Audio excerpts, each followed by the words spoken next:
Ngayon ay Miyerkules, kaya araw na naman ang pagpapapawis. Tatlong araw na rin mula nung sunod-sunod yung mga bagyo. At ngayon ay walang ulan. Kaya tamang-tama. Itong tanim kong kalamansi ay palitan ko na lang siguro ng puno. Ito yung malaki na. Ito na lang siguro lilipat ko. Tamang-tama kasi wala namang ulan. Kaya tuyo yung kanyang lupa.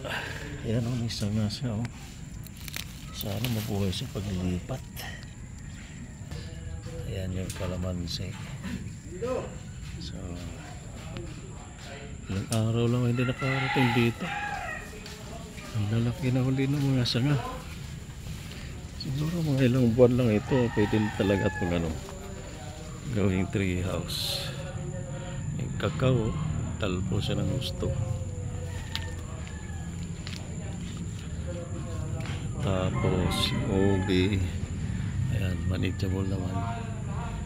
Medyo malilit pa yung kalamansi. Hindi pa pwedeng i-harvest.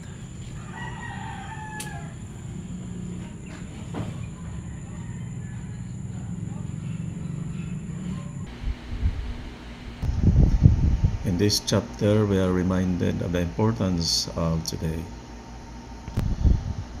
Nobody really knows what tomorrow will bring.